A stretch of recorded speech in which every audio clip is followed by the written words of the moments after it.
This is a hot seat? Yes. All right, very good. Well, Mr. Chair and Board, it's a pleasure to be able to join you today. I'm making the rounds following the 2014 session, briefing folks not just on what we were able to accomplish this past year, but the past 2 years. I think it's been a major shift in our budget and hopefully welcome news for a lot of our local governments. I also wanted to provide a brief, preview of what I expect to be the budget situation in the next couple of years. And if there are any questions about any activity at the legislature or any priorities you'd like me to spend my time on in the coming years, I'd love to hear it, even though the session is over. So any other questions? Why did you find it necessary to put an attachment to a transportation bill in the dark of the 11th hour and try to push it through? The issue that you referenced was actually a conference committee that pilot language was amended to a bill on the floor, and it was passed, I think, unanimously in the Senate, and it was being discussed in a conference committee. And it was actually the middle of the day, it was posted, it was part of that conference report. So it was, the process was not a formal committee process, but a conference committee process. But it was not the dark of night, and folks knew about it. Advocates were there, folks locally, and also Department of Public Safety and others. Senator, I'm not implying that there was anything illegal done, but what I'm saying is that it appears to me, and it gives the appearance, that it was done in such a manner that those that you didn't want to have opposition from would not be, unless they really did some diligent research, aware of even. Well, and I'm concerned about that, because you sat in this boardroom and says, I'm willing to work with everybody. Sure. The court decision said the law was unambiguous. If I looked up unambiguous to make sure there was no misunderstanding on my part, and that means that a very uneducated person should be able to understand that law with very much clarity. And that's what concerns me. So, and I don't want to comment on the lawsuit, but I'll tell you, it's a failure of public policy and of state law to end up in that position. We want to be as clear as we possibly can with the law. And I'll tell you that the Minnesota Sheriff's Association, the Minnesota County Attorneys Association, and others had spoken to me and to their local law enforcement agencies and said, we can interpret this different ways. I mean, there were dozens of these programs in existence. But that's not the point. And I'll tell you, Commissioner, I am troubled with the assertion that this wasn't an open process. We had multiple committee meetings that were posted on this topic where the bill itself was heard. And we had local law enforcement from southeastern Minnesota there to testify. We had law enforcement and county attorneys from throughout Minnesota there to testify. And that was, that's the process, that's the committee process. Multiple committee meetings. And I don't recall anyone from southeastern Minnesota, citizens or others, coming to those committees to testify. And the conference committee pilot language that we had discussed towards the end of session, that was built upon compromise. That was an effort to try to thread the needle here and chart a path forward. So, for better or worse, that's the legislative process. And I'll tell you what, to be constructive here, if anybody in this room would like to be on an email distribution list or be part of an informal or formal discussion on this topic moving forward, I would love to include you in that. And I don't know where this goes from here. I know that there's a lot of interest in having this conversation next year at the legislature, but we have a fiscal note that we've got to take into account, and also just the issue of the Department of Public Safety, support for this. That I'm not sure where that's going to stand. Senator, I don't know if you're aware or not, but in 2009, the same players agreed to the law in the present law and the language in the law. And let's not fool anybody. It's about the money. That's what it's about. It was a cash cow, and let's stay on track. We've got law enforcement's an honorable profession. It shouldn't be led down a path where it becomes less than honorable because of money. Senator? Well, oh yeah. What specifically in the law were you working to clarify, or what was the major hang-ups that you really were working on or felt were important to get passed? Simple. And Commissioner, thank you for the question. Simply, what we wanted to make sure that the 30-some communities that had been pursuing these programs knew as clear as possible whether or not they can proceed.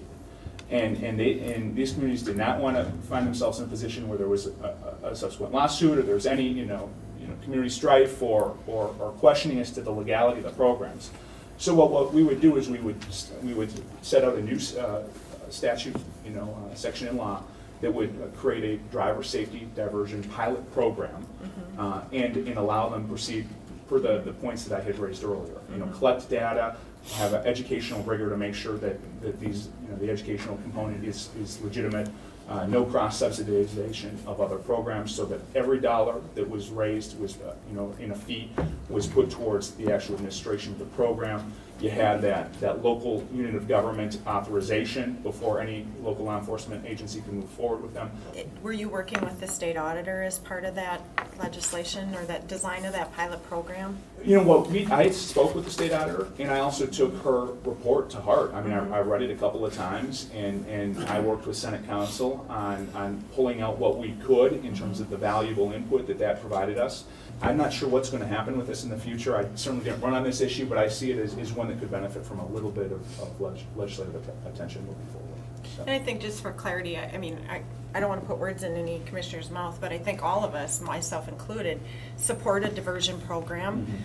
We were just in a difficult situation here because the state auditor, as you know, from 2003, kept citing Wabasha County saying, you can't do this, you can't do this.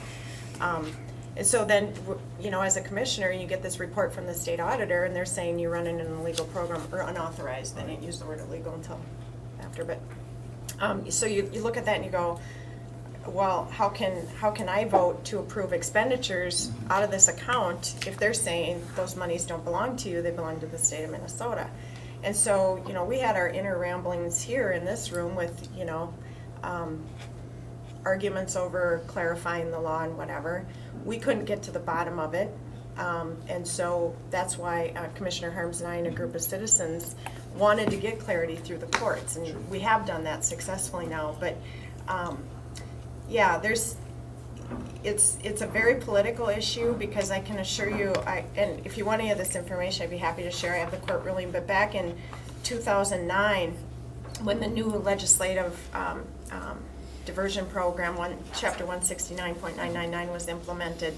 And at that time, Jim Franklin from the Sheriff's Association, Minnesota Sheriff's Association, and I know you know him, at that time it was at committee meeting, and this is an audio recording, I'd be happy to provide it to you. He said he and law enforcement were 100% on board with this. 169.999 had their seal of approval. And so it wasn't until after we started kicking stones over here going, wait a minute, what's going on here? We're getting conflicting reports. And when we started questioning the use of the funds and different things like that and where the money really belongs, it wasn't until that time that all of a sudden they wanted to clarify it in statute. So so there's a history here, and maybe you got caught in the middle, and that's that's no fun to be in that position either. But so, it's people changing their mind midstream too. I mean, Jim Franklin was totally on board, and now he doesn't like 169.999. And so I just want to emphasize that I try to move forward, and if there's any additional input that folks in this room beyond these walls would like to share, I welcome it. And I want to, if we're going to pick this up next year, I want to move forward together to the extent we possibly can. I think that's the important thing, is to move forward together, because as we had our internal struggles, I think we all learned something from that experience, and had we been able to provide input to you and your committee, I think we would have felt valued and probably would have had more buy-in. But instead it was like, we were mid-stride settling this it had already been settled in the courts early January. So it was kind of like, my personal view of it was you were trying to legitimize through legislation illegal behavior. And, that's not really how things should work. I mean, sure. you don't break the law and then go make it right, so it's not illegal. I mean, I can understand the frustration. We've spent a good deal of time in that open committee process this year. I'm not sure what our future legislature is going to be interested in doing, but it's one of those issues that's hanging out there, and we'd like to. Well, we've learned a lot, so if we can help in that process, and I know some people from our citizens group collected data. I mean, there was counties having people who had DWIs attending a safe driving program and bypassing all of our DWI laws. Yeah. So there has to be You want to have, you want to have some uniformity in application. Right here. In the essence of time, thank Yeah, you for yeah, your sorry, I don't want to time. filibuster the Yeah, meeting. no. And so we Sorry about appreciate, that. no, but we do appreciate you coming here and giving Oh, us an absolutely. update from the legislative session, and look forward to update next year. I'll see you around town this summer. And, Thank you, Senator. Yeah, thank you all. And